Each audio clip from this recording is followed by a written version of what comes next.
Hello everyone, मैं हूँ दीपिका।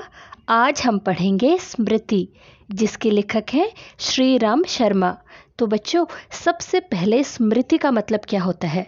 स्मृति जो है वो दिमाग की एक क्षमता है जिससे हम चीज़ों को याद रखते हैं, जैसे किसी घटना या किसी व्यक्ति को याद रखना।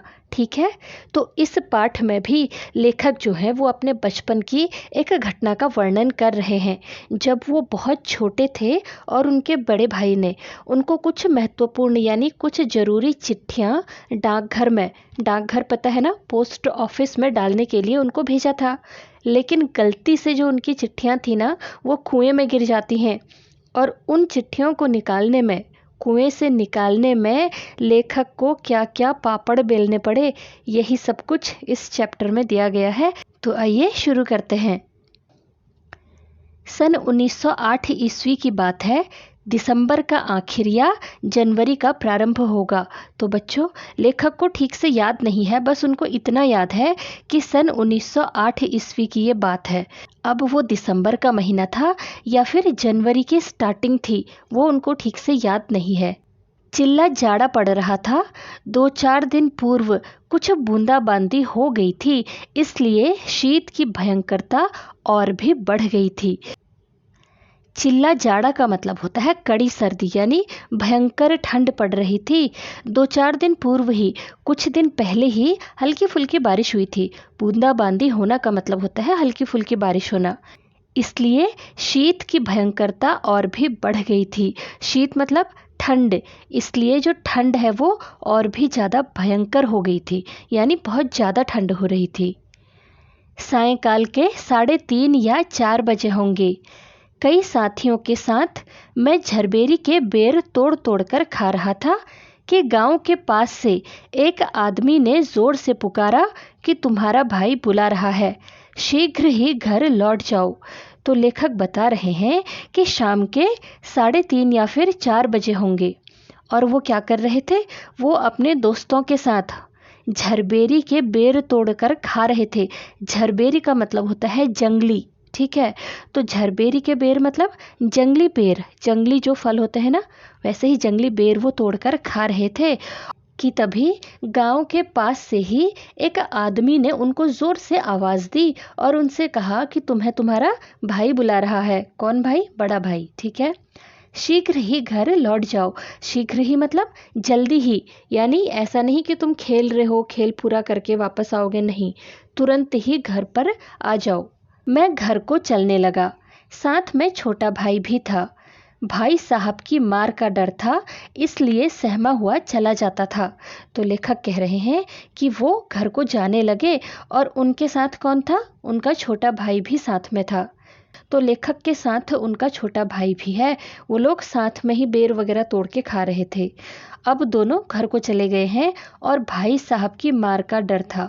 तो लेखक को अपने मन में कहीं ना कहीं भाई साहब की मार का, उनकी डांट का डर था, इसलिए वो सहमे हुए चले जा रहे थे।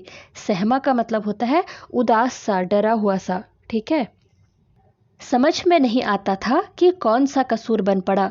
डरते डरते घर में घुसा। आशंका थी कि बेर खाने के अपराध में ही तो पेशी ना हो। तो लेखक कह रहे हैं कि डरते डरते वो अपने घर की ओर गए, तो वो सोच रहे थे कि अब मेरे से कौन सा कसूर हो गया है। कसूर मतलब गलती। तो मन ही मन वो सोच रहे थे कि यार पता नहीं मेरे से क्या गलती हो गई है कि भाई साहब ने मेरे को तुरंत बुला रखा है। तो वो डरते डरते अपने घर में गए। आशंका थी, आशंका का मतलब था कि संदेह, शक या फिर डर। उनको मन ही मन में ये संदेह था, ये शक था कि हो न हो बेर खाने के अपराध में किसी ने हमको बेर तोड़ के खाते हुए देख लिया होगा और हमारी शिकायत घर पर कह दी होगी। तो हो सकता है कि छोटे भाई को ले करके मैं ऐसे जंगल में बेर खा रहा था, तो इसी चीज़ की हमें पेशी लगी होगी। पेशी लगना का मतलब पता है ना, जैसे मुकदमे के लिए किसी अपराधी की पेशी लगती है ना, वही। तो उन्होंने सोचा कि जरूर बेर खाने की वजह से ही हमारी पेशी लगी है या हमें हाजिर होना है। पर आंगन में भाई साहब को पत्र लिखते पाया। अब पिटने का भय दूर हुआ। हमें देखकर भाई साहब ने कहा, इन पत्रों को ले जाकर मक्खनपुर डाक खाने में डाल आओ। तेजी से जाना। जिससे शाम की डाक में चिट्ठियाँ निकल जाएं। ये बड़ी ज़रूरी है। तो बच्चों, जब वो घर पहुँचे तो उन्होंने देखा कि आंगन में, वहीं पर बरामदे में, जो भाई साहब हैं वो पत्र लिख रहे थे। पत्र मतलब कुछ चिट्ठी वगैरह लिख रहे थे। तो मन ही मन उन्होंने सोचा कि भाई, पिटने की तो कोई बात नहीं है, इसका मतलब ये है कि हमने मार वार नहीं खानी है, ठीक है, सब कुछ ठीक है। उन्हें देखकर, किसको? लेखक और उसके भाई को देख कर के वो भाई साहब ने, जो उनके बड़े भाई हैं ना, उन्होंने कहा कि इन पत्रों को ले जाकर मक्खनपुर डाक खाने, उनके गांव के पास ही कोई मक्खनपुर नाम की जगह है, वहाँ के डाक खाने का मतलब पता है ना, पोस्ट ऑफिस। तो इन चिट्ठियों को ले जाओ और वहाँ जाकर पोस्ट ऑफिस में डाल आओ, और तेज़ी से जाना, यानी जल्दी जल्दी जाना, जिससे शाम की डाक में, ताकि शाम की डाक में, इसका मतलब होता है कि जो पोस्ट ऑफिस में से चिट्ठियाँ निकलती हैं वो 2 बार निकलती हैं, एक सुबह के टाइम पे और एक शाम के टाइम पे। तो उन्होंने कहा कि तुम जल्दी जल्दी जाओ, ताकि जो ये चिट्ठियाँ हैं ना, वो शाम वाली डाक में ही निकल जाएं।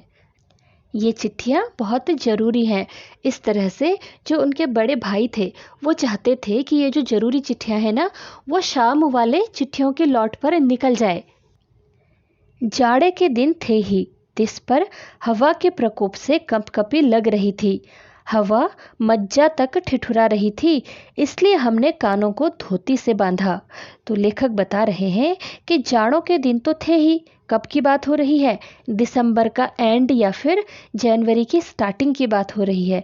उस समय कितना ज़्यादा ठंडा होता है। तिस पर का मतलब होता है इस पर, यानी इसके बावजूद। हवा का जो प्रकोप है, प्रकोप मतलब बहुत ज़्यादा होना, अत्यधिक होना। तो हवा के प्रकोप से कपकपी लग रही थी। कपकपी लगना का मतलब पता है ना, ठंड से कांपना। बहुत जो शरीर में ठंडक लगती है और हम कांपने लग जाते हैं ना, उसे कहते हैं कपकपी लगना, ठीक है। तो वो कह रहे हैं कि ठंड के दिन तो थे ही, और हवा इतनी ज़्यादा ठंडी थी कि हमारा पूरा शरीर कांप रहा था। हवा मज्जा तक को ठिठुरा रही थी। अब मज्जा क्या होता है? मज्जा जो हड्डियों के अंदर भरा हुआ मुलायम पदार्थ होता है ना, जिसको बोन मैरो भी कहा जाता है, ठीक है। बस वो ये बताना चाह रहे हैं कि बहुत ज़्यादा ठंड हो रही थी, इसलिए हमने अपने कानों को धोती से बांध लिया। लेखक ने और उनके भाई ने ठंड से बचने के लिए अपने कानों को धोती से बांध लिया, कान के चारों ओर धोती लपेट ली। माँ ने भुजाने के लिए थोड़े चने एक धोती में बांध दिए। हम दोनों भाई अपना अपना डंडा लेकर घर से निकल पड़े। तो वो बता रहे हैं कि उनकी माँ ने एक धोती में, यानी एक पोटली सी बना करके उसमें कुछ चने रख दिए थे, ताकि वो उन्हें भुजाने का मतलब होता है भुनवाना, ताकि वो उनको भुनवा लाएं आते समय या जाते समय। हम दोनों भाई, तो वो दोनों भाइयों ने अपना अपना जो डंडा है उसे पकड़ा और वो घर से निकल गए थे। उस समय उस बबूल के डंडे से जितना मोह था, उतना इस उम्र में राइफल से नहीं। मेरा डंडा अनेक सांपों के लिए नारायण वाहन हो चुका था। लेखक के पास एक बबूल का डंडा था। तो बबूल क्या है? एक पेड़ का नाम है, ठीक है। तो उस पेड़ की टहनी से उन्होंने एक मजबूत सा डंडा अपने पास रखा हुआ था। तो वो कह रहे हैं कि उस डंडे से उस समय जितना मोह था, मोह मतलब लगाव था, उस समय उससे जितना प्यार था, जितना अपनापन था, उतना इस समय, इस उम्र में राइफल से भी नहीं। इस समय उनके पास भले ही राइफल होगी, लेकिन उतना लगाव उस राइफल से भी नहीं है। उनका जो डंडा है वो अनेक सांपों के लिए, कई सारे जो सांप हैं उनके लिए नारायण वाहन हो चुका था। तो बच्चों, नारायण वाहन का मतलब क्या होता है? देखो, नारायण भगवान जो है ना, उनका वाहन कौन है? उनका वाहन गरुड़ है, और गरुड़ जो है वो सांपों को मारता है। इसलिए सांपों को मारने के लिए जो डंडा इस्तेमाल किया जाता है या उपयोग किया जाता है ना, तो उसको भी नारायण वाहन के समान ही बताया गया है, ठीक है। तो बेसिकली उनका कहने का मतलब सिर्फ इतना है कि उस डंडे से उन्होंने कई सारे सांपों को मारा था। मक्खनपुर के स्कूल और गांव के बीच पड़ने वाले आम के पेड़ों से प्रतिवर्ष उससे आम झुरे जाते थे। तो वो बता रहे हैं कि उनका स्कूल कहाँ है? उनका स्कूल मक्खनपुर में है। तो मक्खनपुर में जब वो अपने स्कूल में जाते थे और उनके गांव के जो बीच का रास्ता है, जिस रास्ते से वो जाते थे, वहाँ पर कई सारे आम के पेड़ होंगे और प्रतिवर्ष ही यानी हर साल ही उससे आम झुरे जाते थे। आम झुरना का मतलब होता है आम तोड़ना।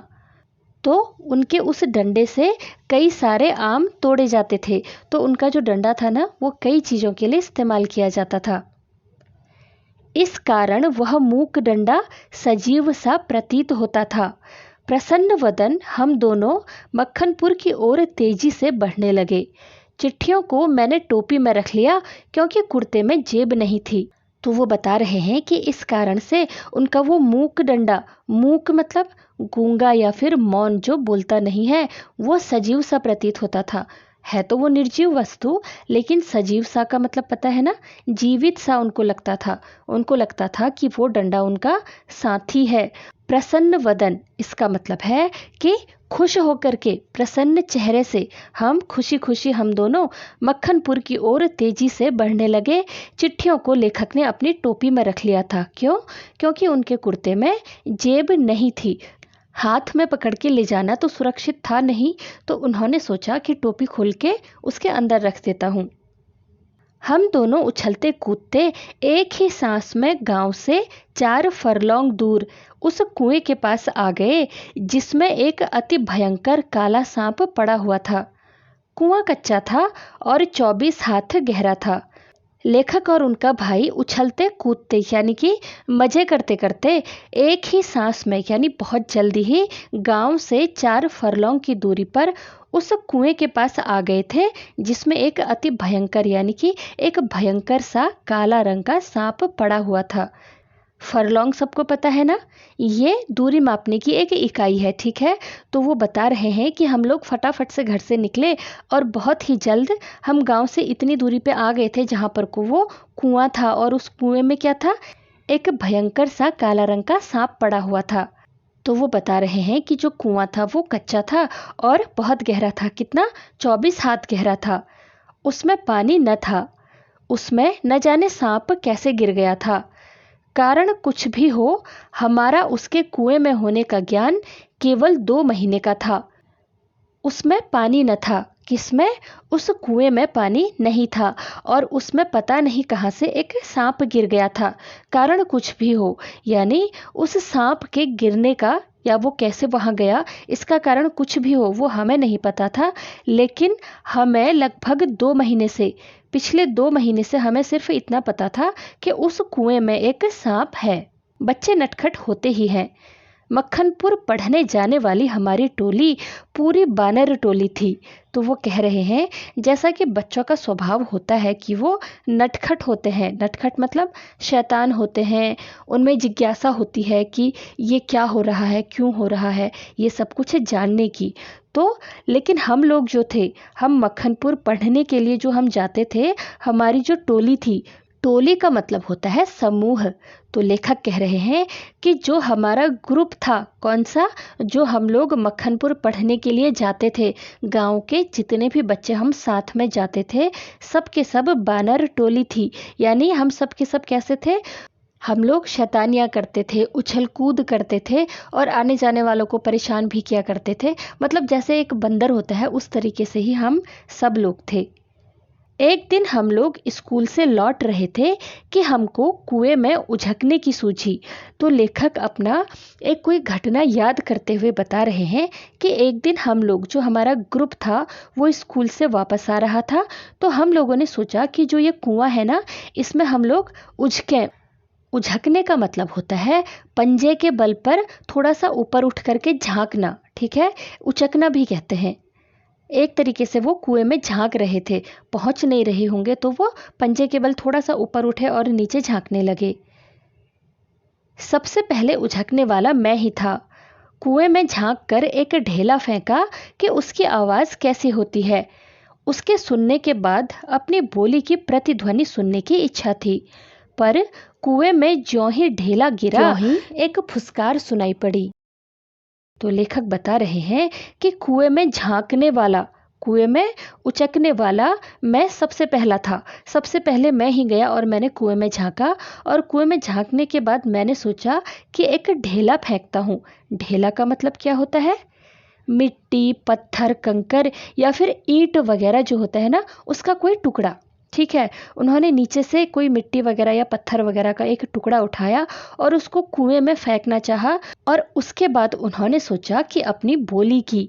इसका मतलब है कि उन्होंने सोचा कि मैं कुछ आवाज़ करूँगा, मैं कुछ बोलूँगा और उसकी जो प्रतिध्वनि आएगी, प्रतिध्वनि का मतलब होता है आवाज़ टकरा करके जो वापस आती है ना, वही प्रतिध्वनि है, गूंज जिसे कहते हैं। ठीक है, तो उन्होंने सोचा कि मैं कुछ बोलूँगा और वो आवाज़ जब गूंज कर वापस आएगी तो देखें वो सुनने में कैसी होती है।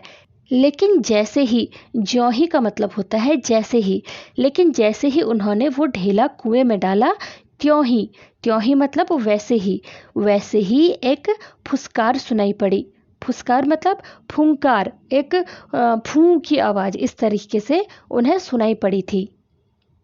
कुएं के किनारे खड़े हुए हम सब बालक पहले तो उस फुंकार से ऐसे चकित हो गए जैसे किलौले करता हुआ मृग समूह अति समीप से कुत्ते की भौंक से चकित हो जाता है। उसके उपरांत सभी ने उछल उछल कर एक एक ढेला फेंका और कुएं से आने वाली क्रोधपूर्वक फुसकार पर कहे लगाए। तो लेखक कह रहे हैं कि उस आवाज को सुन करके जो हम लोग कुएं के किनारे खड़े हुए थे, सारे के सारे बच्चे, पहले तो उस आवाज से हम लोग चकित हो गए, हैरान हो गए। कैसे हैरान हुए? जैसे किलौले का मतलब होता है खेल करता हुआ या क्रीड़ा करता हुआ मृग समूह, हिरणों का एक समूह। वो कह रहे हैं कि हम ऐसे चकित हुए, ऐसे डर गए कि जैसे हिरणों का एक समूह कहीं पर खेल रहा है, वो अपने आप में ही मगन है, लेकिन तभी बहुत नज़दीक से कोई कुत्ता उन पर भौंक जाता है और वो चकित हो जाते हैं। इसी तरह से हम भी चकित हो गए थे, हैरान हो गए थे।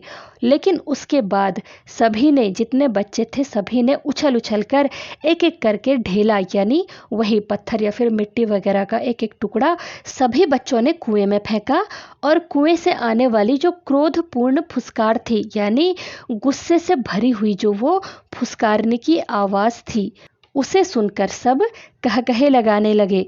तो कहे लगाने का मतलब होता है ज़ोर ज़ोर से हंसना। खुश होकर के बहुत ज़ोर ज़ोर से हंसने लगे सारे के सारे बच्चे। ठीक है, गांव से मक्खनपुर जाते और मक्खनपुर से लौटते समय प्रायः प्रतिदिन ही कुएं में ढेले डाले जाते थे। मैं तो आगे भागकर आ जाता था और टोपी को एक हाथ से पकड़कर दूसरे हाथ से ढेला फेंकता था। तो लेखक बता रहे हैं कि जब भी हम मक्खनपुर से अपने गांव आते जाते थे, भले ही वो स्कूल के लिए आना जाना हो या फिर किसी भी काम के लिए हो, तो हमारा ये एक रूटीन बन गया था कि हम प्रतिदिन, यानी कि हम हर दिन कुएं के पास आते और उसमें ढेला डाला करते थे। वही जो मिट्टी और पत्थर का टुकड़ा है वो डाला करते थे, और मैं इसके लिए भाग करके आगे आ जाता था और बाकी बच्चों के आने तक का कई सारे ढेले वो डाल देते होंगे। वो इसको एक तरीके से खेल की तरह इंजॉय करते थे, और उसके लिए वो टोपी को अपने हाथ में पकड़ लेते थे। उन्हें लगता होगा कि कहीं ऐसा ना हो कि नीचे झांकने में उनकी जो टोपी है ना वो नीचे गिर जाए, इसलिए वो एक हाथ से टोपी को पकड़ते थे और दूसरे हाथ से ढेले को फेंकते थे। और ये सब कौन कर रहा है? ये लेखक बता रहे हैं कि वो ऐसा करते थे। यह रोजाना की आदत सी हो गई थी। सांप से फुसकार करवा लेना मैं उस समय बड़ा काम समझता था, इसलिए जैसे ही हम दोनों उस कुएं की ओर से निकले, कुएं में ढेला फेंककर फुसकार सुनने की प्रवृत्ति जागृत हो गई। ये रोज की आदत सी हो गई थी। तो लेखक कह रहे हैं कि अब हम जब भी वहाँ पर से क्रॉस करते तो हमारी एक आदत सी हो गई थी, क्या? वो ढेला उसमें डालना और सांप से फुसकार करवा लेना, यानी सांप की वो जो आवाज़ थी ना गुस्से वाली, वो आवाज़ निकलवाना उस समय मैं एक बहुत बड़ा काम समझता था। इसलिए जैसे ही हम दोनों उस कुएं की ओर से निकले, प्रवृत्ति का मतलब क्या होता है? मन का किसी विषय की ओर झुकाव, यानी कि हमारा जब कुछ काम करने को मन करता है। इसे इस तरह से भी समझो कि जब आप स्कूल में होते हो और आपकी फेवरेट जो मैम या फिर सर आ रहे हैं सामने से, तो आपका मन खुद ब खुद उनसे गुड मॉर्निंग या फिर गुड आफ्टरनून कहने का करता है ना, उसी तरह से उस कुएं को देखते ही लेखक का मन खुद ब खुद करता था कि इसमें एक ढेला फेंका जाए और फुसकार, जो सांप की फुसकार है, वो सुनी जाए। ये उनकी इच्छा जागृत होती है। जागृत होना मतलब जागना, ठीक है। मैं कुएं की ओर बढ़ा। छोटा भाई मेरे पीछे ऐसे हो लिया जैसे बड़े। तो मैं कुएं की ओर चला गया। वो मेन रास्ते से थोड़ा अलग होगा और उनका जो छोटा भाई था वो उनके पीछे पीछे आ गया। और वो कैसे आया? जैसे बड़े। जैसे बड़े मृग शावक के पीछे छोटा मृग शावक हो लेता है। मृग शावक का मतलब होता है हिरन का बच्चा। तो लेखक कह रहे हैं कि जैसे बड़े हिरन के बच्चे के पीछे छोटा हिरन का बच्चा हो लेता है, यानी उसके पीछे पीछे चलता है, वैसे ही मेरा छोटा भाई मेरे पीछे पीछे आ रहा था। कुएं के किनारे से एक ढेला उठाया और उछलकर एक हाथ से टोपी उतारते हुए सांप पर ढेला गिरा दिया, पर मुझ पर तो बिजली सी गिर पड़ी। तो लेखक बता रहे हैं कि अपनी आदत के अनुसार वो कुएं के पास पहुंचे और कुएं के किनारे से उन्होंने एक पत्थर या फिर मिट्टी का टुकड़ा उठाया और उछलकर अपने पैरों पर उचक कर उन्होंने एक हाथ से टोपी उतारी। उनका रोज का रूटीन याद है ना, वो कुएं के पास पहुंचते थे, एक हाथ से टोपी पकड़ते थे, दूसरे हाथ से वो ढेला डालते थे। तो उसी आदत के अनुसार उन्होंने एक हाथ से टोपी उतारी और दूसरे हाथ से सांप पर वो ढेला गिरा दिया। लेकिन तभी लेखक पर जैसे बिजली सी गिर पड़ी। बिजली से गिरना का मतलब होता है जब अचानक से ऐसी कोई घटना घटित हो जाती है जिसके बारे में आपने सपने में भी ना सोचा हो, ठीक है। सांप ने फुसकार मारी या नहीं, ढेला उसे लगा या नहीं, यह बात अब तक स्मरण नहीं। तो लेखक कह रहे हैं उस समय एक ऐसी घटना घटित हो गई कि जो उन्होंने ढेला उस वक्त फेंका था, किस लिए फेंका था? ताकि सांप के ऊपर वो लगे और सांप अपनी फुसकार की आवाज़ निकाले। लेकिन उनको ये बात आज तक याद नहीं है कि वो उस पर लगा भी था या नहीं, और उस पर अगर लगा तो सांप ने फुसकार मारी भी थी या फिर नहीं, उन्हें कुछ भी याद नहीं है।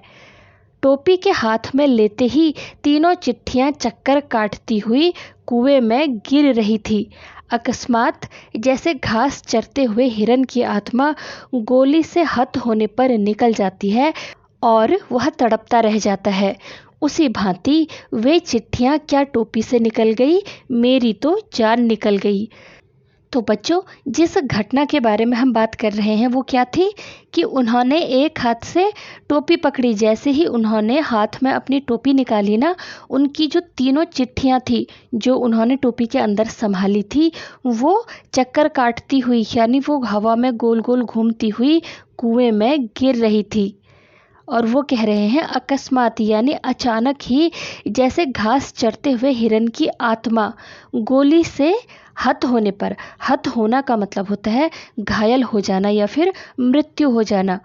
जैसे कि कोई हिरन घास चर रहा हो और किसी शिकारी की गोली उसे घायल कर देती है और फिर उसकी जो आत्मा है वो निकल जाती है और वो तड़पता ही रह जाता है, उसी भांति यानी उसी तरह वे चिट्ठियां क्या टोपी से निकल गई, मेरी तो जान ही निकल गई थी।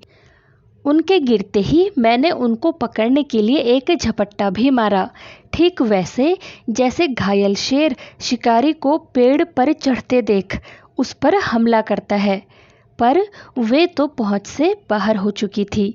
तो लेखक बता रहे हैं कि जैसे ही वो चिट्ठियां गिरी, उनको पकड़ने के लिए वो उन पर झपटे थे।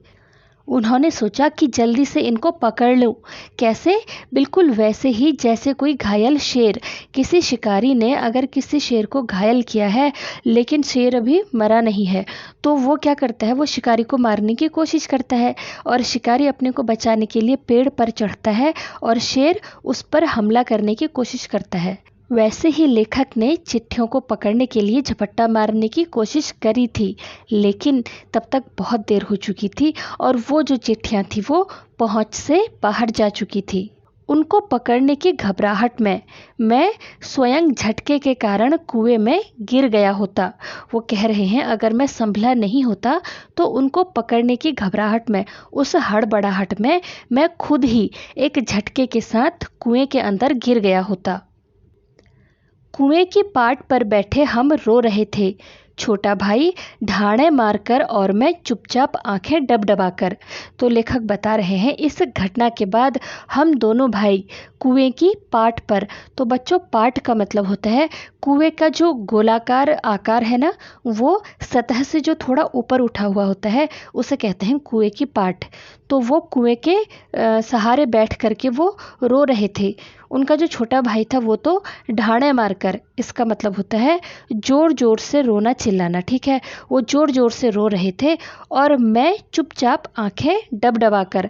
आंखें डबडबाना मतलब आंखों में आंसू भरकर। अब वो ज़ोर से तो रो नहीं सकते थे, इसलिए वो बस आंखों में आंसू भरकर रो रहे थे। पतीली में उफान आने से ढकना ऊपर उठ जाता है और पानी बाहर टपक जाता है। निराशा, पिटने के भय और उद्वेग से रोने का उफान आता था। पलकों के ढकने भीतरी भावों को रोकने का प्रयत्न करते थे, पर कपोलों पर आंसू ढुलक ही जाते थे।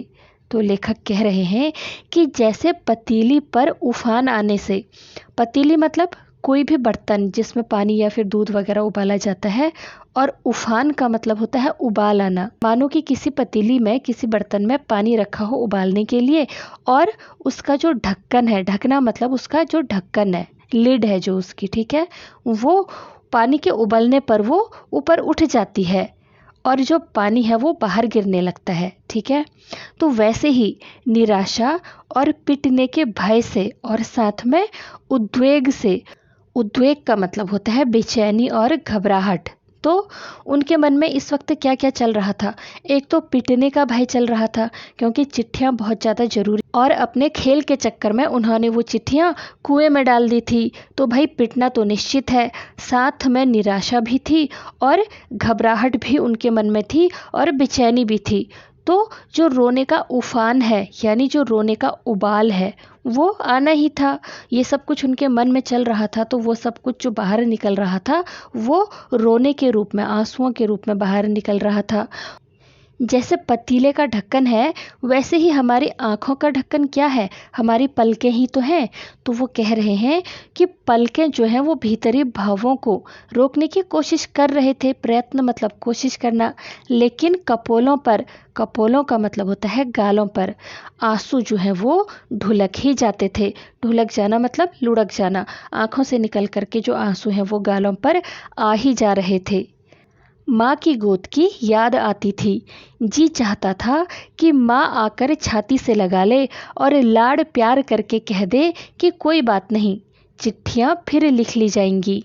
तो लेखक कह रहे हैं कि ऐसी स्थिति में उस समय मुझे अपनी माँ की गोद की याद आ रही थी और मन कर रहा था कि माँ अपने हृदय से उनको लगा ले और लाड़ प्यार करके, उन्हें पुचकार करके कि भाई कोई बात नहीं बेटा, क्या हो गया, चिट्ठियाँ ही तो हैं, फिर लिख ली जाएंगी, तो इतना रो क्यों रहा है, इतना घबरा क्यों रहा है। ये सब कुछ सुनने का, महसूस करने का उस वक्त उनका मन कर रहा था। तबीयत करती थी कि कुएं में बहुत सी मिट्टी डाल दी जाए और घर जाकर कह दिया जाए कि चिट्ठी डाल आए, पर उस समय मैं झूठ बोलना जानता ही न था।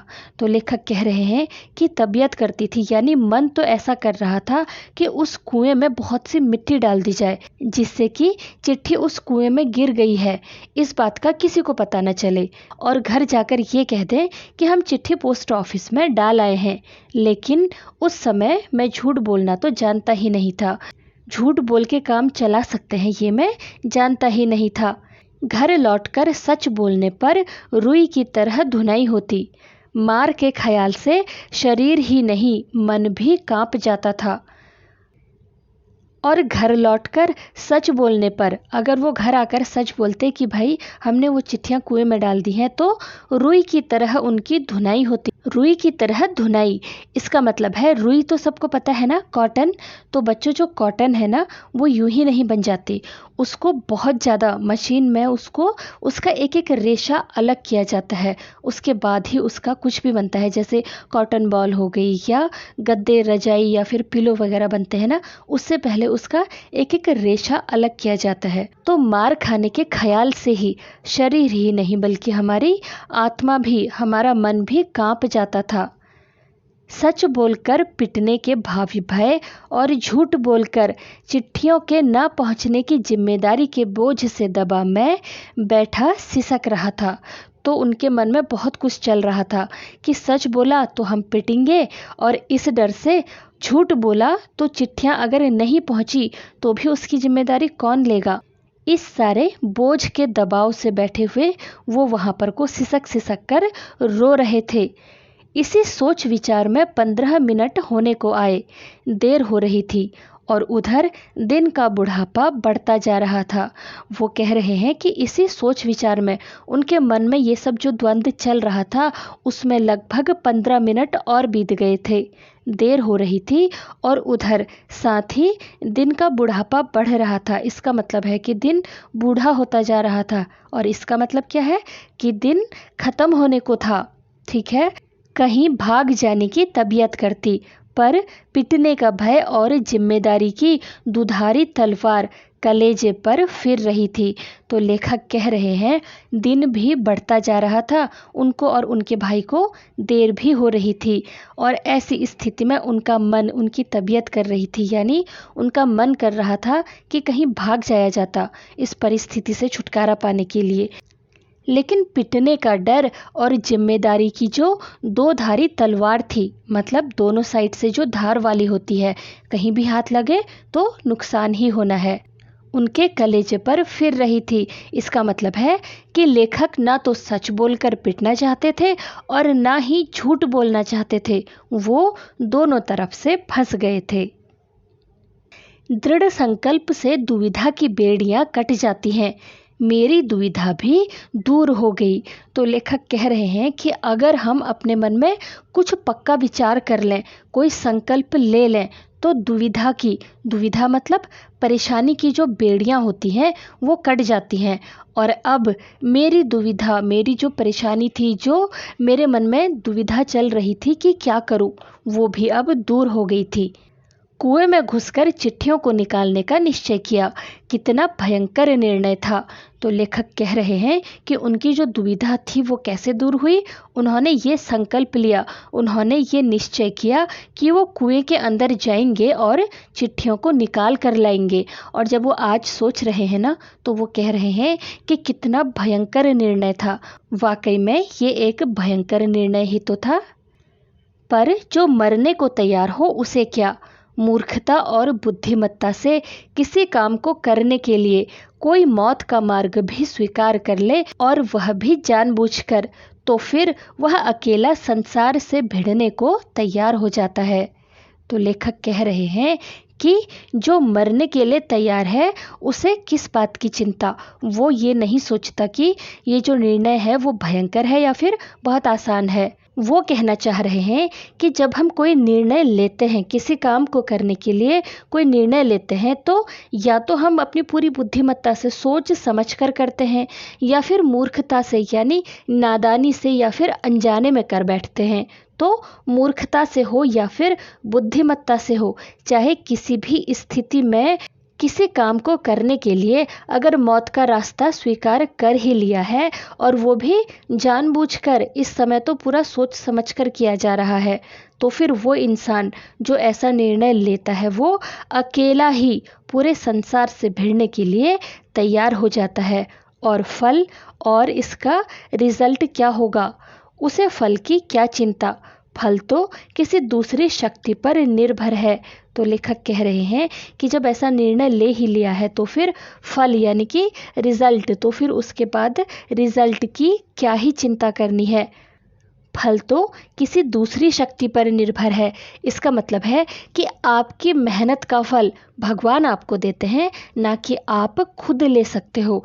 उस समय चिट्ठियां निकालने के लिए मैं विषधर से भिड़ने को तैयार हो गया, पासा फेंक दिया था। मौत का आलिंगन हो या सांप से बचकर दूसरा जन्म, इसकी कोई चिंता न थी, पर विश्वास यह था कि डंडे से सांप को पहले मार दूंगा, तब फिर चिट्ठियां उठा लूंगा। बस इसी दृढ़ विश्वास के बूते पर मैंने कुएं में घुसने की ठानी। और उस समय उन चिट्ठियों को निकालने के लिए वो विषधर मतलब सांप, ठीक है, सांप से भिड़ने के लिए भी तैयार हो गए थे।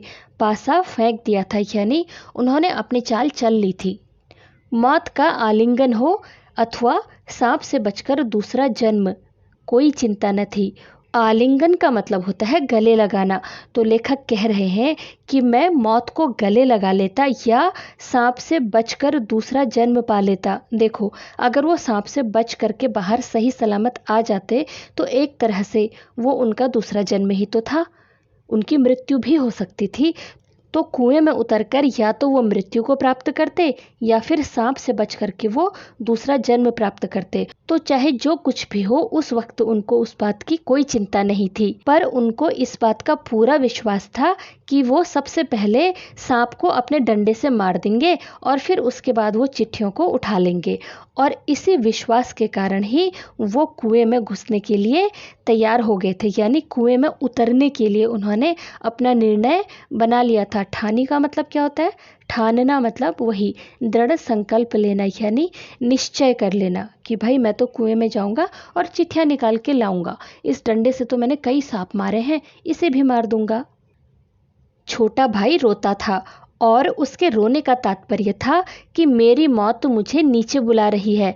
यद्यपि वह शब्दों से ना कहता था, वास्तव में मौत सजीव और नग्न रूप में कुएं में बैठी थी, पर उस नग्न मौत से मुठभेड़ के लिए मुझे भी नग्न होना पड़ा।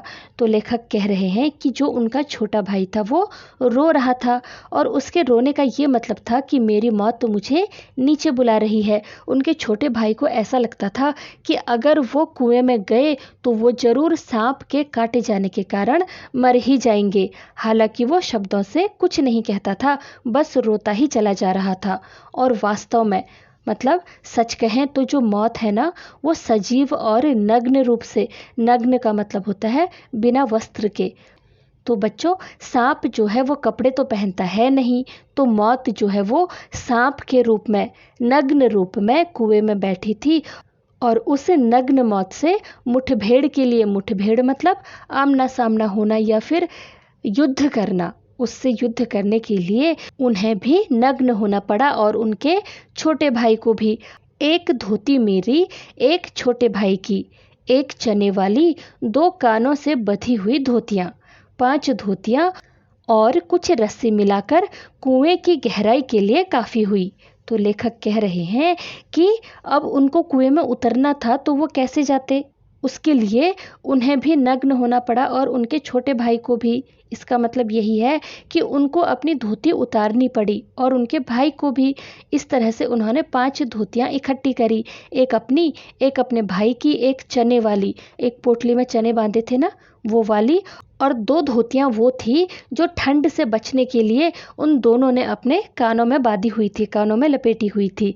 कुल मिलाकर हो गई 5 धोतियां और कुछ रस्सियां मिला करके, धोतियों को और रस्सियों को आपस में बांध करके उन्होंने एक लंबी रस्सी टाइप की बनाने की कोशिश करी ताकि वो कुएं में उतर सके।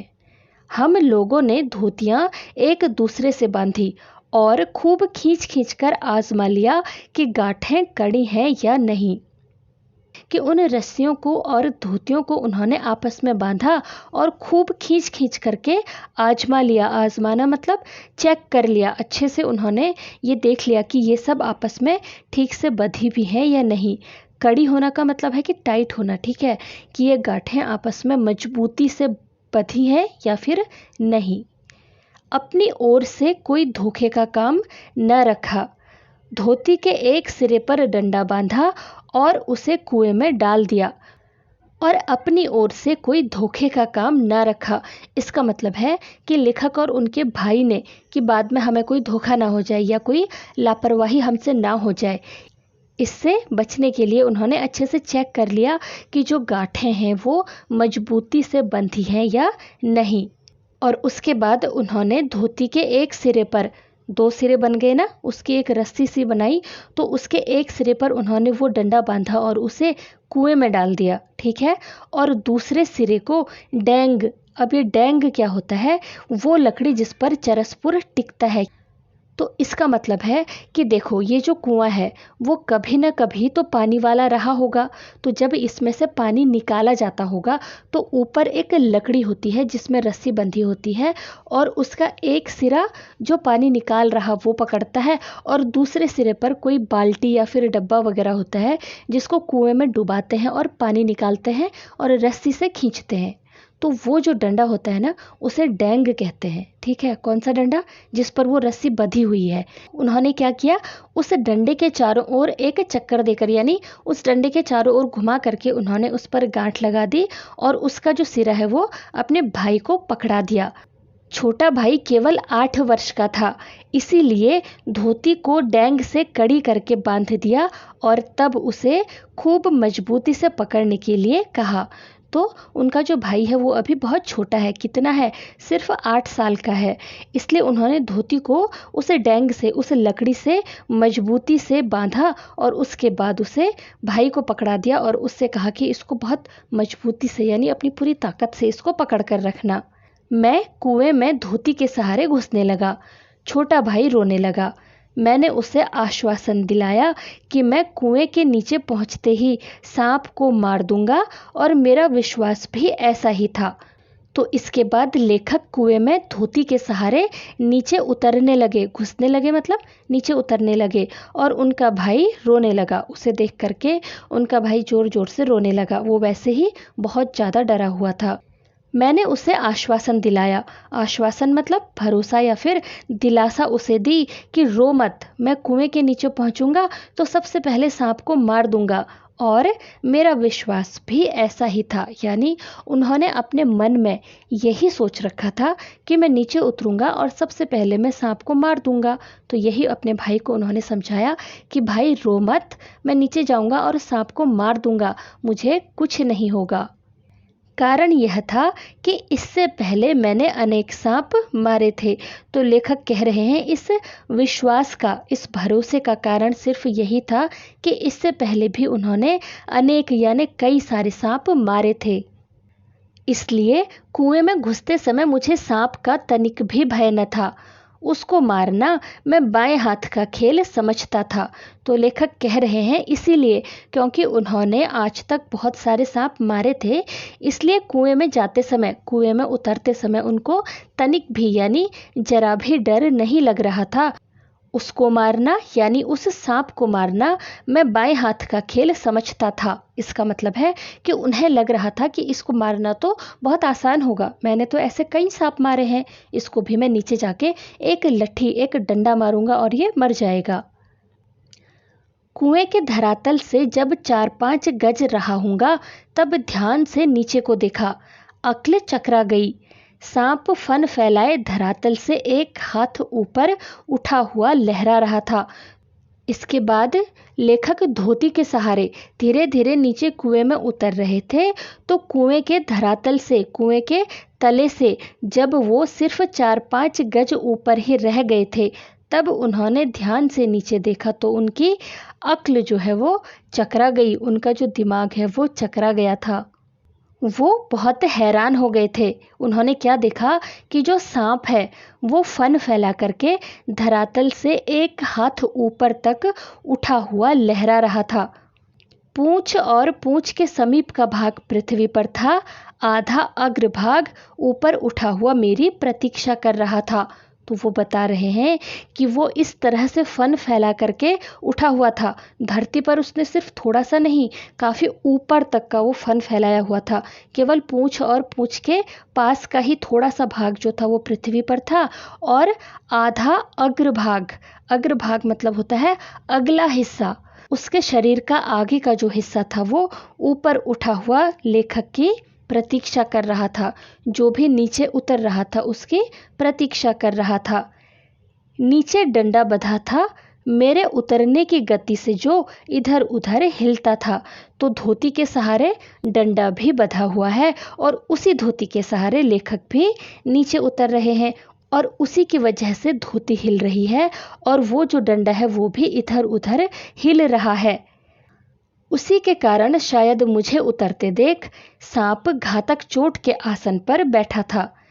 सपेरा जैसे बीन बजाकर काले सांप को खिलाता है और सांप क्रोधित हो फन फैलाकर खड़ा होता और फुंकार मारकर चोट करता है, ठीक उसी प्रकार सांप तैयार था। तो लेखक कह रहे हैं कि उस डंडे के हिलने की वजह से ही शायद सांप मुझे उतरते हुए देखता था और घातक चोट के आसन पर बैठा हुआ था।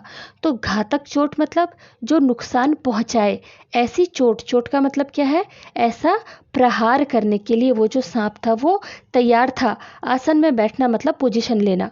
तो सांप जो था वो मुझे नुकसान पहुंचाने के लिए अपनी तरफ से पूरी तरीके से वो तैयार था।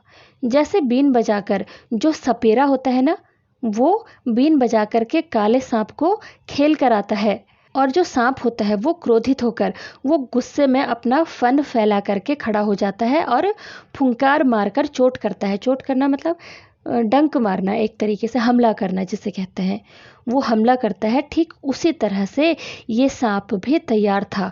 वो डंडा जो हिल रहा है ना, उसको सपेरे के बीन से उन्होंने यहाँ पर को कनेक्ट किया है। वो कह रहे हैं कि वो जो डंडा हिल रहा था वो ऐसा लग रहा था जैसे कोई सपेरा अपनी बीन हिला रहा हो। ठीक है, बीन का मतलब सबको पता है ना, एक बाजा होता है, या फिर यूँ समझो कि एक म्यूज़िकल इंस्ट्रूमेंट होता है। ठीक है, जो अक्सर सपेरों के पास आपने कभी ना कभी या फिर किसी मूवी में तब भी देखा होगा। उसका प्रतिद्वंदी मैं उससे कुछ हाथ ऊपर धोती पकड़े लटक रहा था। धोती डैंग से बंधी होने के कारण कुएं के बीचों बीच लटक रही थी और मुझे कुएं के धरातल की परिधि के बीचों बीच ही उतरना था। तो लेखक कह रहे हैं कि उसका प्रतिद्वंदी, प्रतिद्वंदी मतलब क्या होता है?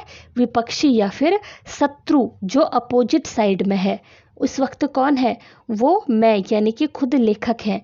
तो वो कह रहे हैं कि मैं उससे कुछ हाथ ऊपर ही धोती पकड़ करके लटक रहा था। धोती जो थी वो डैंग से बंधी हुई थी। डैंग मतलब याद है ना, वो लकड़ी जिस पर वो रस्सी बंधी होती है जिससे कुएं से पानी निकाला जाता है। तो धोती भी तो उन्होंने उसी से बांधी थी, जिस वजह से वो कुएं के बीचों बीच पर ही लटक रही थी और लेखक को धरातल की परिधि यानी धरातल यानी तले के बीचों बीच में वहीं पर ही उतरना था। इसके माने थे सांप से 1.5-2 फुट, गज नहीं, की दूरी पर पैर रखना, और इतनी दूरी पर सांप पैर रखते ही चोट करता। स्मरण रहे, कच्चे कुएं का व्यास बहुत कम होता है। तो लेखक कुएं में उतर तो आए थे, अब जहाँ पर वो नीचे उतरते यानी जहाँ पर वो अपने पाँव रखते, जहाँ पर वो खड़े होते, वो सांप से सिर्फ 1.5-2 फुट की ही दूरी पर होता। वो कह रहे हैं गज नहीं, आप ये मत समझना कि मैं 1.5-2 गज की बात कर रहा हूँ, सिर्फ 1.5-2 फुट की दूरी पर ही मुझे पाँव रखना था, और इतनी दूरी पर पैर रखते ही सांप जो है वो उनको काट लेता, वो उन पर हमला कर देता। स्मरण रहे, साथ में वो ये याद दिला रहे हैं कि कच्चे कुएं का जो व्यास होता है वो बहुत कम होता है। कच्चे कुएं की जो गोलाई होती है वो बहुत कम होती है, और नीचे तो यानी धरातल में तो वो सिर्फ 1.5 गज ही रह जाता है। तो समझो इस 1.5 गज में सांप भी है, वो चिट्ठियाँ भी हैं, और लेखक को भी वहीं पर खड़े होना है।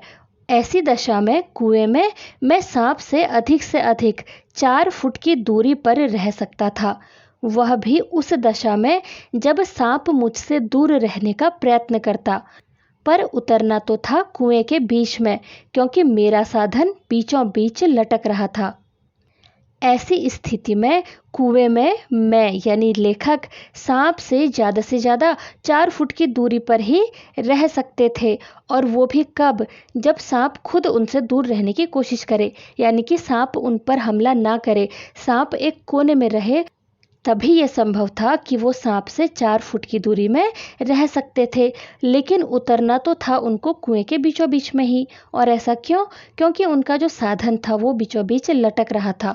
इसका मतलब है कि जिस धोती के सहारे वो उतर रहे थे, जो उन्होंने धोती की रस्सी बनाई थी ना, उसके सहारे ही वो उतर रहे थे, वो बीचों बीच में लटक रही थी। तो उनके पास कोई ऑप्शन नहीं था, उनको उतरना तो बीचों बीच में ही था। ऊपर से लटक कर तो सांप नहीं मारा जा सकता था, उतरना तो था ही। थकावट से ऊपर चढ़ भी नहीं सकता था। तो लेखक कह रहे हैं कि वो ऊपर से लटक कर, यानी ऐसा तो संभव है नहीं कि ऊपर से लटक कर ही वो सांप को मार दें। उतरना तो उनको था ही, जब वो धरातल पर उतरते उसके बाद ही वो सांप को मार सकते थे, और थकावट के कारण वो ऊपर भी चढ़ नहीं सकते थे। ऐसा भी नहीं है कि वो सब कुछ छोड़ के वापस ऊपर को ही चढ़ जाते। अब तक अपने प्रतिद्वंदी को पीठ दिखाने का निश्चय नहीं किया था। यदि ऐसा करता भी तो कुएं के धरातल पर उतरे बिना क्या मैं ऊपर चढ़ सकता था? धीरे धीरे उतरने लगा। तो लेखक कह रहे हैं कि अब तक वैसे मैंने अपने मन में ऐसा सोचा नहीं था कि प्रतिद्वंदी को, अपने अपोनेंट को मैं पीठ दिखा करके वापस जाऊं, ऐसा मैंने सोचा भी नहीं था। और अगर ऐसा करता भी तो उसके लिए भी पहले मुझे नीचे उतरना ही था। जब मैं धरातल पर उतरता तभी मैं वापस ऊपर चढ़ सकता था। क्या मैं ऐसा किए बिना ऊपर चढ़ सकता था? नहीं। इसलिए धीरे धीरे उतरने लगा। एक एक इंच ज्यों-ज्यों मैं नीचे उतरता जाता था, त्यों-त्यों मेरी एकाग्र चित्तता बढ़ती जाती थी। मुझे एक सूझ सूझी। दोनों हाथों से धोती पकड़े हुए मैंने अपने पैर कुएं के बगल में लगा दिए। दीवार से पैर लगाते ही कुछ मिट्टी। तो लेखक कह रहे हैं कि इसके बाद एक एक इंच करके ज्यों-ज्यों, मतलब जैसे जैसे मैं नीचे उतरता गया, त्यों-त्यों मतलब वैसे वैसे मेरी एकाग्र चित्तता, मतलब मेरा ध्यान बढ़ता जा रहा था। उनका पूरा ध्यान जो है वो सांप पर ही था। मुझे एक सूझ सूझी। सूझ मतलब तरीका या फिर उपाय। तो उनको एक आइडिया आया। उन्होंने क्या किया कि दोनों हाथों से उन्होंने धोती पकड़ी हुई थी और उन्होंने अपने जो पैर हैं वो कुएं के बगल में लगा दिए। पैरों को उन्होंने कुएं की दीवार पर लगाया। उससे क्या हुआ? दीवार से पैर लगाते ही कुछ मिट्टी, जो मिट्टी थी शायद वो नीचे गिरी होगी। चलो देखते हैं। नीचे गिरी और सांप ने फूं करके उस पर मुंह मारा। तो बच्चों, जैसे ही लेखक ने दीवार पर अपने पांव लगाए थे ना, तो उसमें से थोड़ा सा मिट्टी नीचे गिर गई और सांप ने फूं करके उस पर अपना मुंह मारा, यानी सांप ने उस मिट्टी के ऊपर हमला किया। मेरे पैर भी दीवार से हट गए और मेरी टांगें कमर से समकोण बनाती हुई लटकती रही, पर इससे सांप से दूरी और कुएं की परिधि पर उतरने का ढंग मालूम हो गया। और इसके बाद लेखक के पांव दीवार से हट गए थे और उनकी जो टांगें थी वो कमर से समकोण बनाती हुई लटकती रही। तो इसका मतलब है कि जो उनके शरीर का ढांचा था वो उस समय कुछ इस तरह से हो गया होगा। ठीक है, तो इससे सांप से दूरी और कुएं की परिधि पर उतरने का ढंग उनको मालूम हो गया था। जब वो उस तरीके से लटके हुए थे, दीवारों में से पांव हट गए तो उन्होंने पांव को बचाने के लिए ऊपर हवा में उठाया होगा। लेकिन इसी के साथ उन्होंने ये भी अंदाज़ा लगा लिया कि अगर वो कुएं पर उतरें तो वो किस तरह से उतरें। तनिक झूल कर मैंने अपने पैर कुएं की बगल में सटाए और कुछ धक्के के साथ अपने प्रतिद्वंदी के सम्मुख कुएं की दूसरी ओर 1.5 गज पर कुएं के धरातल पर खड़ा हो गया।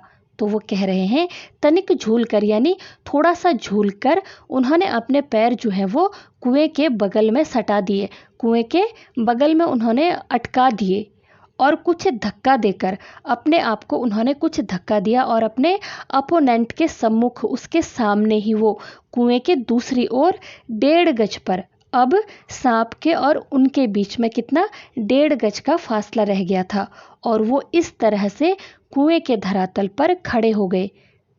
समझ गए ना उन्होंने क्या किया? वो रस्सी से लटक कर नीचे आ रहे थे और कुएं के बीचों बीच में थे, तो उन्होंने कुएं की दीवार पर अपने पांव टकराए, जोर से पैरों से धक्का दिया और जहां पर को सांप था उसके अपोजिट साइड वो उसके सामने कुएं में उतर गए थे। आंखें चार हुई, शायद एक दूसरे को पहचाना। सांप को चक्षुश्रवा कहते हैं। मैं स्वयं चक्षुश्रवा हो रहा था। अन्य इंद्रियों ने मानो सहानुभूति से अपनी शक्ति आंखों को दे दी हो।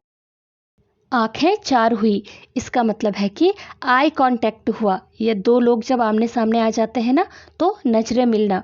उन्होंने एक दूसरे की तरफ देखा, शायद एक दूसरे को पहचाना। तो वो कह रहे हैं कि शायद सांप को अंदाज़ा आ गया था कि मैं ही था जो ऊपर से पत्थर फेंका करता था। सांप को चक्षुश्रवा कहते हैं। इसका मतलब है कि आँखों से सुनने वाला। मैं खुद इस समय चक्षुश्रवा हो रहा था। मैं भी आँखों से ही देख रहा था, आँखों से ही सुन रहा था, यानी देखकर ही हर चीज़ का अंदाज़ा लगा रहा था। अन्य इंद्रियों ने, यानी जो बाकी सेंस ऑर्गन्स हैं, जो बाकी इंद्रियां हैं, उन्होंने मानो सहानुभूति से यानी दया दिखाते हुए अपनी जो सारी की सारी शक्ति है वो आँखों को ही दे दी हो, ऐसा इस वक्त लेखक महसूस कर रहे हैं। सांप के फन की ओर मेरी आंखें लगी हुई थी कि वह कब किस ओर को आक्रमण करता है। सांप ने मोहिनी सी डाल दी थी। शायद वह मेरे आक्रमण की प्रतीक्षा में था, पर जिस विचार और आशा को लेकर मैंने कुएं में घुसने की ठानी थी वह तो आकाश कुसुम था। सांप के फन की ओर ही लेखक की आंखें लगी हुई थी। वो उसे गौर से देख रहे थे और ये अंदाज़ा कर रहे थे कि वह यानी जो सांप है वो कब किस ओर से आक्रमण करता है। सांप ने मोहिनी सी डाल दी थी, तो लेखक कह रहे हैं कि ऐसा लग रहा था मानो सांप ने मुझे अपने वश में कर लिया हो। शायद वह मेरे आक्रमण की प्रतीक्षा कर रहा था, लेकिन जिस विचार से हो सकता है कि सांप उनके आक्रमण की प्रतीक्षा कर रहा था, वो भी इंतज़ार कर रहा था कि पहले लेखक उन पर आक्रमण करे तो वो लेखक के ऊपर आक्रमण करे। लेकिन जिस विचार और आशा से, जिस सोच से और जिस उम्मीद से लेखक कुएं में उतरे थे, क्या सोचकर वो उतरे थे याद है ना, कि वो नीचे उतरेंगे और सबसे पहले सांप को मार देंगे। तो उनका ये जो विचार था, ये जो उम्मीद थी, वो तो आकाश कुसुम हो गई थी। आकाश कुसुम का मतलब होता है कोई दुर्लभ चीज़ या असंभव चीज़, या फिर जिसको पाना बिल्कुल असंभव हो। क्या आसमान में कोई फूल उगता है? अगर आप इसका शाब्दिक अर्थ देखोगे तो आकाश का मतलब होता है आसमान और कुसुम का मतलब होता है फूल। तो क्या आसमान में कोई फूल उगता है? नहीं, ये तो पॉसिबल ही नहीं है। तो वही कह रहे हैं कि जो संभव है ही नहीं, ये काम अब उनको पूरी तरीके से असंभव लग रहा था। मनुष्य का अनुमान और भावी योजनाएं कभी कभी कितनी मिथ्या और उल्टी निकलती हैं। मुझे सांप का साक्षात होते ही अपनी योजना और आशा की असंभवता प्रतीत हो गई। तो लेखक कह रहे हैं कि मनुष्य जो सोचता है, अनुमान लगाता है और भविष्य को लेकर के जो योजनाएं बनाता है, वो कभी कभी कितनी मिथ्या यानी कितना झूठ और विपरीत निकलती है, यानी जो हम सोचते हैं वो नहीं होता है। मुझे सांप का साक्षात होते ही, यानी सांप के सामने आते ही, सांप के बारे में जानते ही, अपनी योजना और आशा, जो मैंने प्लानिंग करी थी और जो उम्मीद लगाई थी, वो असंभव प्रतीत होने लगी थी। उस सब में मुझे असंभवता दिखने लगी थी। समझ में आ गया था कि ये सब अब संभव है ही नहीं। डंडा चलाने के लिए स्थान ही न था। लाठी या डंडा चलाने के लिए काफ़ी स्थान चाहिए जिसमें वे घुमाए जा सकें। सांप को डंडे से दबाया जा सकता था, पर ऐसा करना मानो तोप के मुहरे पर खड़ा होना था। तो लेखक कह रहे हैं कि जो हम सोचते हैं वो कभी होता ही नहीं है। उन्होंने सोचा था नीचे जाऊंगा और सांप को डंडे से मार दूंगा, लेकिन डंडा चलाने के लिए अच्छा खासा स्थान चाहिए, यानी थोड़ा बहुत जगह चाहिए, क्योंकि डंडे या फिर लाठी को चलाने के लिए काफ़ी स्थान चाहिए होता है जिसमें कि वो घुमाए जा सकें। सांप को डंडे से दबाया तो जा सकता था, लेकिन ऐसा करना मानो तोप के मुहाने पर खड़ा होना है। तोप का मुहाना मतलब तोप के सामने खड़े होना, तो एक तरीके से मुसीबत के सामने खड़े होना। ये कुछ इस तरह से था। यदि फन या उसके समीप का भाग न दबा तो फिर वह पलटकर जरूर काटता, और फन के पास दबाने की कोई संभावना भी होती तो फिर उसके पास पड़ी हुई 2 चिट्ठियों को कैसे उठाता। तो लेखक कह रहे हैं कि अगर फन या उसके समीप का भाग न दबा, अगर मैं ये सोचता कि चलो मैं कोशिश करता हूँ कि इसको डंडे से दबाऊं, तो ऐसी स्थिति में अगर फन या फिर उसके पास का भाग नहीं दबा तो फिर वो पलटकर मुझ पर वार जरूर करेगा, जरूर काटेगा। और अगर फन के पास का हिस्सा दब जाता तो भी जो उसके पास पड़ी हुई 2 चिट्ठियां हैं उनको लेखक कैसे उठाते, तो लेखक कह रहे हैं कि जो 2 चिट्ठियां थी वो सांप के पास उससे सटी हुई थी और एक चिट्ठी जो थी वो मेरी ओर को थी और मैं कुएं में उतरा ही इसीलिए था कि मैं अपनी चिट्ठियां वापस ले लूं। हम दोनों अपने पैतरों पर डटे थे। पैतरे मतलब मुद्रा या फिर स्थिति, अपनी अपनी पोजीशन में वो डटे हुए थे। उस आसन पर खड़े खड़े मुझे 4-5 मिनट हो गए थे। जिस पोजीशन में लेखक खड़े थे उस पर वो खड़े खड़े उनको लगभग 4-5 मिनट हो गए थे। दोनों ओर से मोर्चे पड़े हुए थे, तो दोनों ने अपनी अपनी जो पोजीशन है वो संभाल रखी थी और दोनों ने ये सोच रखा था कि अगर हमला हुआ तो हमें क्या रिप्लाई करना है।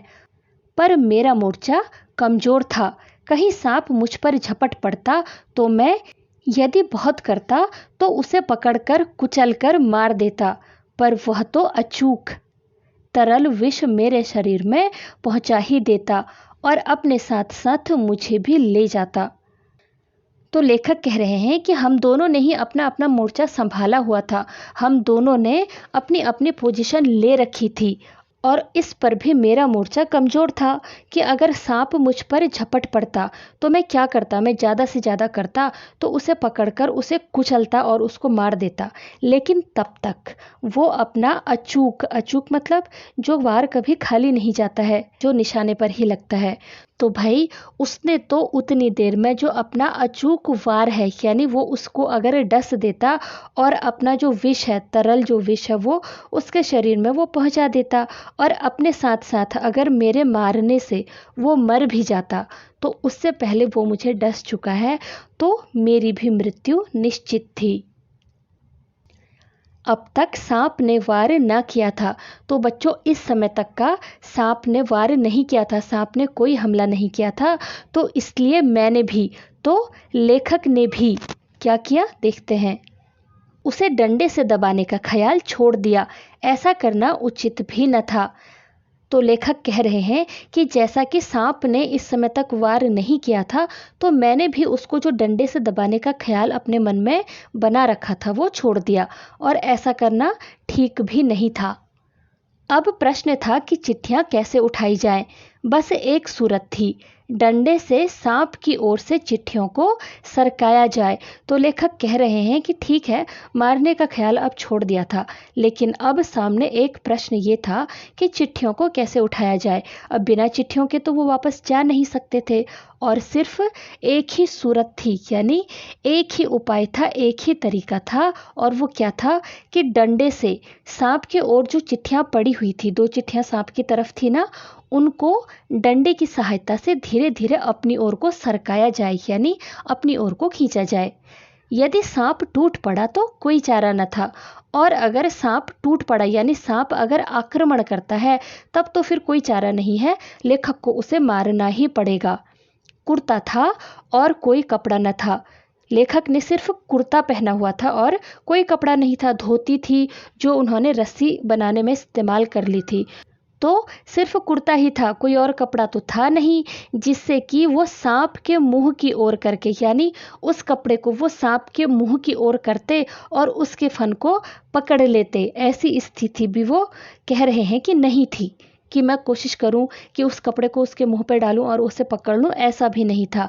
तो अब सिर्फ 2 ही ऑप्शन रह गए थे कि मारना या बिल्कुल छेड़खानी न करना, ये 2 मार्ग थे।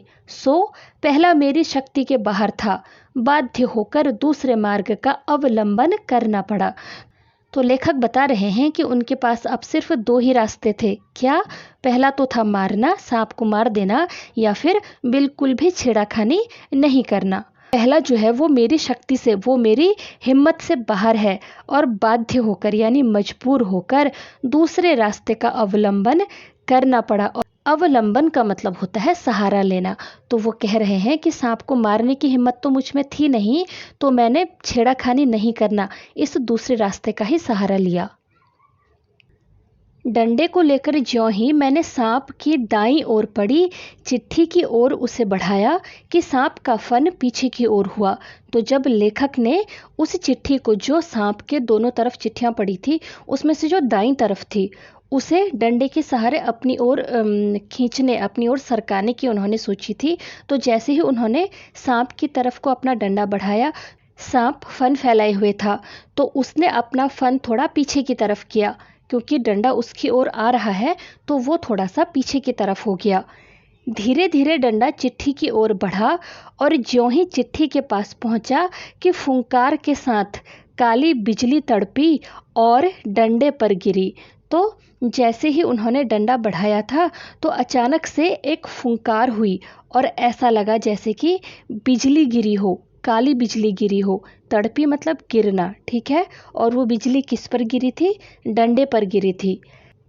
हृदय में कंप हुआ। कंप मतलब कंपन, यानी उनका जो दिल है, उनका जो हृदय है वो बहुत ज़ोर से घबराया और ऐसा लगा कि हाथों ने आज्ञा नहीं मानी, क्योंकि उनके हाथ में जो डंडा था जो उन्होंने पकड़ा था वो उनके हाथ से गिर गया था। और वो लेखक खुद न जाने कितने ऊपर उछल गए थे। किस वजह से? डर की वजह से। वो कह रहे हैं कि मैं जानबूझकर नहीं बल्कि बिदक कर उछला था। बिदक कर मतलब चौंक कर। अचानक हुए उस हमले से वो बुरी तरीके से घबरा भी गए थे और चौंक भी गए थे, और इसलिए वो उछल भी गए, डर से उछल गए और उनके हाथ से डंडा भी गिर गया। उछल कर जो खड़ा हुआ तो देखा डंडे के सिरे पर 3-4 स्थानों पर पीव सा कुछ लगा हुआ है। वह विष था। तो इस हमले के बाद जब लेखक थोड़ा सा संभले और ठीक से खड़े हुए तो उन्होंने देखा कि डंडे के सिरे पर जो हिस्सा सांप के सामने था, जहाँ पर सांप ने हमला किया हुआ था, वहाँ पर 3-4 जगह पर पीव सा कुछ लगा हुआ था। पीव सा मतलब लिक्विड सा, गाढ़ा गाढ़ा सा, पीला पीला सा कुछ लगा हुआ था। उन्होंने कहा कि वो विष था। सांप ने मानो अपनी शक्ति का सर्टिफिकेट सामने रख दिया था, पर मैं तो उसकी योग्यता का पहले से ही कायल था। उस सर्टिफिकेट की ज़रूरत न थी। सांप ने हमला करके अपनी शक्ति का, यानी मैं कितना ताकतवर हूँ, मुझसे मत उलझ, ये सर्टिफिकेट उनके सामने रख दिया था। लेकिन लेखक कह रहे हैं कि वो पहले से ही जानते थे कि वो मेरे से काफ़ी ज़्यादा शक्तिशाली है। सांप ने लगातार फूं फूं करके डंडे पर 3-4 चोटें की। 3-4 बार सांप ने और वार किया। वह डंडा पहली बार इस भांति अपमानित हुआ था, या शायद वह सांप का उपहास कर रहा था। तो बच्चों, उस डंडे ने पहले ही न जाने कितने सांपों को मारा था, और आज एक सांप के सामने वो इस तरह से असहाय सा खड़ा है कि सांप उसको बार बार हमला किए जा रहा है और वो अपमानित सा महसूस कर रहा है, या फिर वो सांप का मजाक उड़ा रहा है। उपहास मतलब मजाक उड़ाना। सांप के विष से कोई असर नहीं पड़ रहा है और सांप फिर भी उसे काटता जा रहा है, हमला करता जा रहा है।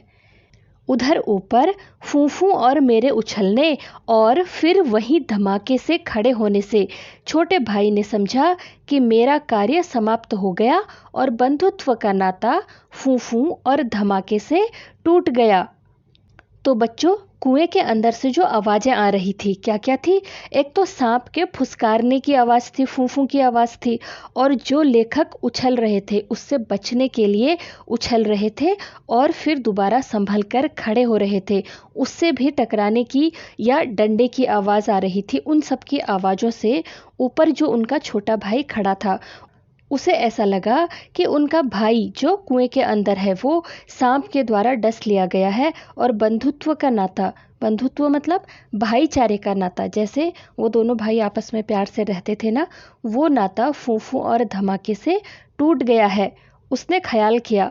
लेखक के भाई को ऐसा लगा कि शायद सांप के काटने से लेखक की मृत्यु हो गई है। मैं गिर गया मतलब कि लेखक की मृत्यु हो गई है, ऐसा उनके भाई को लगा जो बाहर खड़ा है।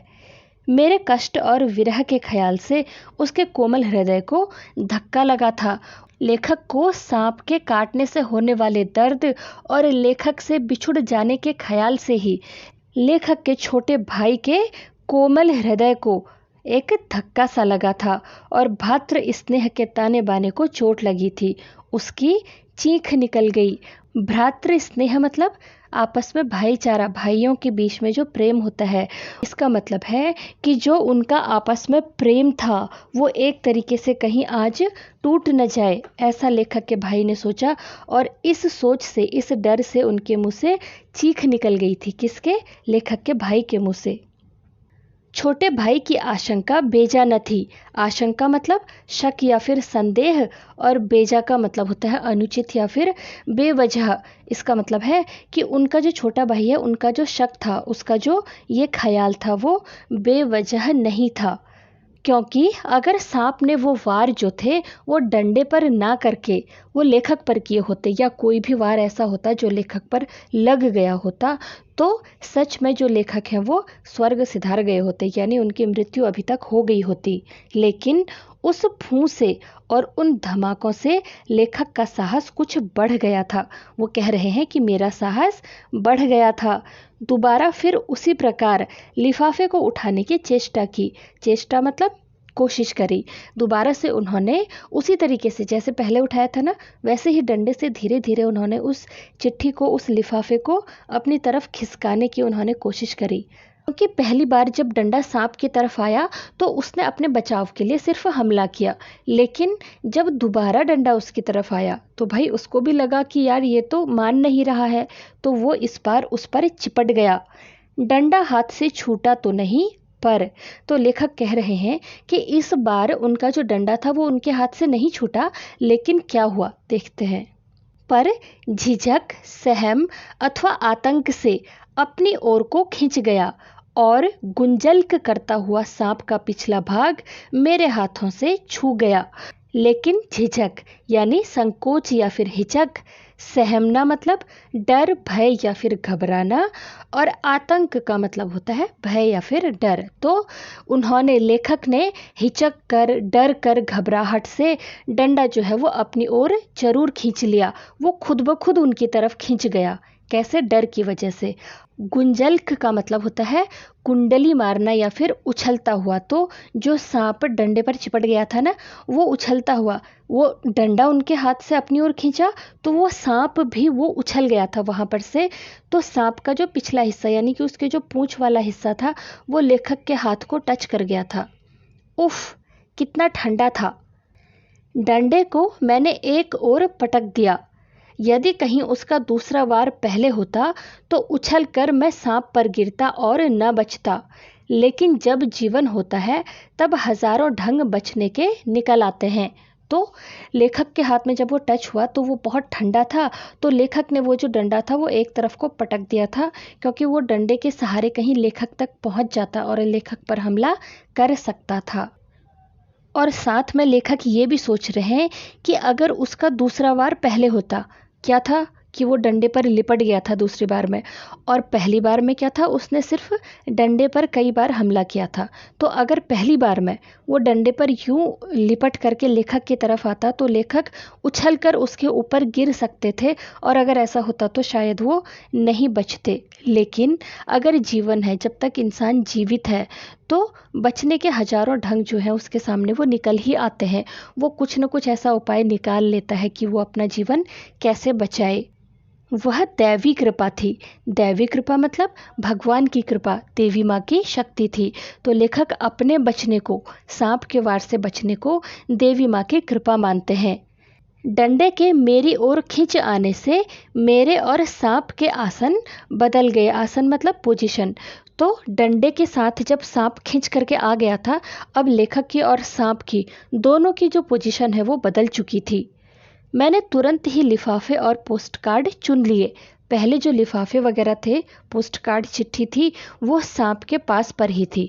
लेकिन अब सांप इस साइड आ चुका ना, दोनों की पोजीशन चेंज हो गई।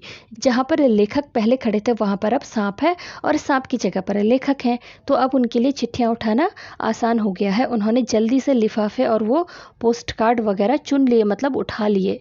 चिट्ठियों को धोती के छोर पर बांधा। धोती के एक कोने से उन्होंने बांधा और छोटे भाई ने उन्हें ऊपर खींच लिया। उन्होंने अपने छोटे भाई को आवाज़ दी होगी कि काम बन गया, अब खींच ले। तो छोटे भाई ने पूरी ताकत लगाई और वो उन्हें ऊपर की तरफ खींचने लगा। डंडे को सांप के पास से उठाने में भी बड़ी कठिनाई पड़ी। तो बच्चों याद है ना कि उस डंडे में जो सांप है वो लिपट गया था, जिस वजह से लेखक ने उस डंडे को एक तरफ को फेंक दिया था। सांप उससे खुलकर उस डंडे में जो सांप ने कुंडली मारी थी, अब वो उस डंडे से निकल गया था। डंडे से खुल करके वो उस पर धरना देकर बैठ गया था। जीत तो मेरी हो चुकी थी। क्यों? क्योंकि वो नीचे उतरे ही इसीलिए थे कि वो अपनी चिट्ठियों को प्राप्त कर सकें। तो चिट्ठियाँ तो उन्होंने इकट्ठी कर ली थी, पर अपना निशान गवा चुका था। और उनका निशान क्या है? उनका वो डंडा। ठीक है। आगे हाथ बढ़ाता तो सांप हाथ पर वार करता मतलब हाथ पर हमला करता। ठीक है, प्रहार करता या हमला करता। इसलिए कुएं के बगल से एक मुट्ठी मिट्टी लेकर मैंने उसकी दाईं ओर फेंकी कि वह उस पर झपटा। तो लेखक ने जैसा कि नीचे उतरते समय जब उनसे मिट्टी नीचे गिरी थी या उन्होंने गिराई थी, तो सांप ने उस मिट्टी पर हमला किया था। तो वही ट्रिक उन्होंने दोबारा आजमाई। उन्होंने क्या किया? उन्होंने एक मुट्ठी मिट्टी ली और जहाँ पर सांप था उसके दाहिनी तरफ यानी उसकी राइट साइड को उन्होंने वो मिट्टी डाली। तो सांप उस मिट्टी की तरफ झपटा, मिट्टी पर उसने हमला किया। तो लेखक ने दूसरे हाथ से और मैंने दूसरे हाथ से उसकी बाईं ओर से डंडा खींच लिया और वो जो डंडा था वो सांप के बाईं तरफ था। इसीलिए उन्होंने मिट्टी दाईं तरफ फेंकी होगी ताकि सांप का ध्यान उस मिट्टी की तरफ जाए। तो मैं जल्दी से इधर से उन्होंने अपने दूसरे हाथ से जो वो डंडा था उसे उठा लिया और खींच लिया। पर बात की बात में, लेकिन तुरंत ही उसने दूसरी ओर भी वार किया।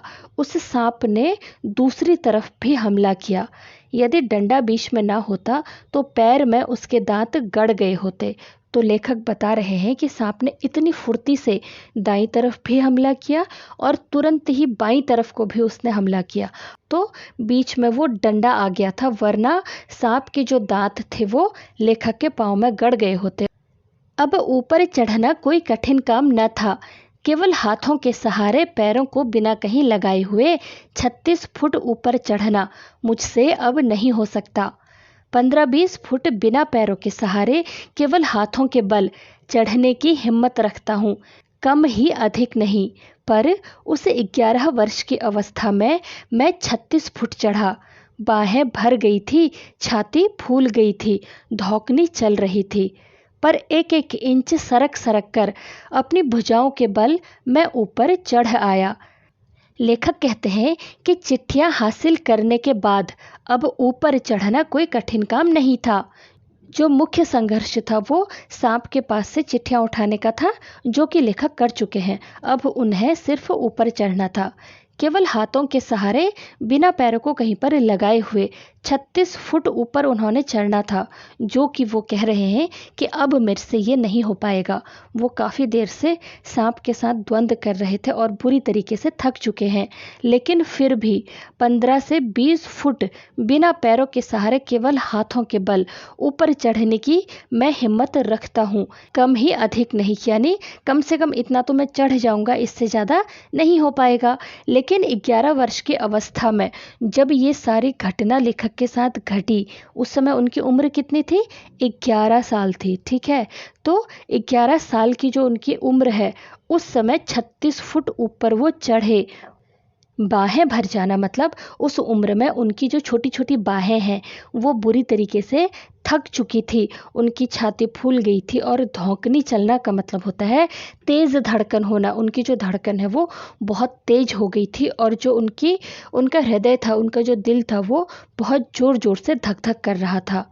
जैसे आप कभी बहुत तेज़ दौड़ते हो ना, उसके बाद आपका जो दिल है वो बहुत ज़ोर ज़ोर से धड़कने लगता है, आप बाहर से हाथ लगाते हो तो भी आपको महसूस होता है। वैसी ही कुछ हालत उस समय लेखक की थी।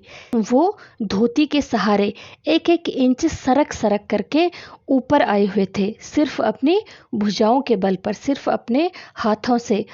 और अगर हाथ छूट जाते, यदि हाथ छूट जाते तो क्या होता, इसका अनुमान करना कठिन है। इस ऊपर चढ़ने के सारे संघर्ष में अगर उनका हाथ फिसल जाता और छूट जाता तो अनुमान लगाना बहुत कठिन है। क्यों? क्योंकि वो नीचे गिरते और उनकी मृत्यु हो सकती थी। ऊपर आकर बेहाल होकर थोड़ी देर तक पड़ा रहा। ऊपर पहुँचे तो वो बेहाल होकर के, यानी बुरी तरीके से थके हुए थे और वो कुछ देर के लिए वैसे ही पड़े रहे। देह को झाड़ झूर कर धोती कुर्ता पहना। देह मतलब शरीर। अपने शरीर को उन्होंने झाड़ा, उसमें से मिट्टी वगैरह हटाई और अपना धोती कुर्ता उन्होंने ठीक से पहना। फिर किशनपुर के लड़के को जिसने ऊपर चढ़ने की चेष्टा को देखा था ताकीद करके, ताकीद का मतलब होता है बार बार चेताने की क्रिया। इसका मतलब है कि उससे आग्रह किया कि वह कुएं वाली घटना किसी से ना कहे। हम लोग आगे बढ़े। उन्होंने अपने शरीर को झाड़ करके अपना धोती कुर्ता वगैरह ठीक से पहना। उसके बाद किशनपुर में रहने वाला एक लड़का जो कि ऊपर आते हुए लेखक को ऊपर चढ़ने की चेष्टा मतलब होता है कोशिश, ऊपर चढ़ने की जो वो कोशिश कर रहे थे वो सब कुछ उसने देख लिया था। तो उस लड़के से उन्होंने रिक्वेस्ट करी कि जो तुमने ये कुएं वाली घटना देखी है ना, वो प्लीज़ तुम किसी से मत कहना। और इसके बाद वो आगे बढ़े। उन्होंने कहाँ जाना था? पोस्ट ऑफिस जाना था, तो वो उस तरफ को चले गए। सन 1915 में मैट्रिकुलेशन पास करने के उपरांत यह घटना मैंने माँ को सुनाई। सजल नेत्रों से माँ ने मुझे अपनी गोद में ऐसे बिठा लिया जैसे चिड़िया अपने बच्चों को डैने के नीचे छिपा लेती है। सन 1915 में जब लेखक ने मैट्रिकुलेशन यानी 10th की क्लास जो उन्होंने पास करी, मैट्रिकुलेशन जो है वो 10वीं की परीक्षा को उत्तीर्ण करने या फिर जो माध्यमिक शिक्षा यानी जो मिडिल स्कूल होता है ना, उसके पढ़ाई को दर्शाता है, ठीक है। तो उसके बाद उन्होंने ये घटना, ये कुएं वाली घटना अपनी माँ को सुनाई। तो सजल नेत्रों से, सजल नेत्र मतलब आंसुओं से भरी हुई आंखें, अपनी आंखों में आंसू भरकर माँ ने मुझे अपनी गोद में ऐसे बिठा लिया। लेखक की माँ ने उन्हें अपनी गोद में इस तरीके से बिठा लिया जैसे चिड़िया अपने बच्चों को डैने में, डैने का मतलब होता है पंख में, जैसे चिड़िया अपने बच्चों को पंख में छुपा लेती है, कुछ इस तरह। वैसे ही लेखक की माँ ने भी लेखक को अपनी गोद में बिठा लिया था, उसे गले से लगा लिया था। कितने अच्छे थे वे दिन। उस समय राइफल न थी, डंडा था, और डंडे का शिकार कम से कम उस सांप का शिकार राइफल के शिकार से कम रोचक और भयानक न था। लेखक अपने बचपन के उन दिनों को याद करते हुए कहते हैं कि कितने अच्छे थे वो दिन। उस समय हमारे पास राइफल नहीं होती थी, सिर्फ डंडा होता था, और डंडे से हमने जितने भी शिकार किए थे उसमें से कम वो सांप का शिकार, कौन सा?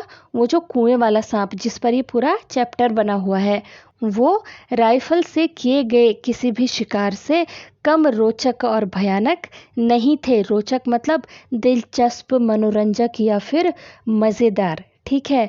उससे कम भयानक और मज़ेदार नहीं थे। कौन सा? वो सांप का वाला किया गया जो शिकार था। तो बच्चों, हर एक व्यक्ति के, हर एक इंसान के जीवन में साहस का बहुत अधिक महत्व होता है, क्योंकि बिना साहस, साहस मतलब हिम्मत, सबको पता है ना, बिना हिम्मत के, बिना किसी साहस के हम जीवन में कुछ नहीं कर सकते। जब तक का हमारे अंदर साहस और हिम्मत नहीं होगी ना, हम किसी भी तरह की परेशानी का सामना नहीं कर सकते हैं। इसीलिए हमें हिम्मती होना चाहिए, और किसी भी परिस्थिति में, किसी बुरी से बुरी परिस्थिति में अगर हम फंस जाए ना, तो हमें घबराना नहीं है।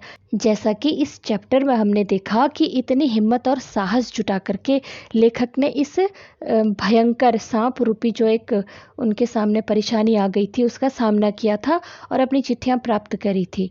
तो इसी तरह आपको भी बहुत साहसी बनना है, ठीक है। और इसी के साथ ये चैप्टर यहीं पर ख़त्म होता है। मुझे उम्मीद है कि ये चैप्टर आपको समझ में आ गया होगा, लेकिन कहीं पर भी कोई भी डाउट है तो मुझे कमेंट करना मत भूलना, और अगर आप चाहो तो मुझे DM भी कर सकते हो, ठीक है। तो मिलते हैं अगली वीडियो में। Till then keep learning and take care.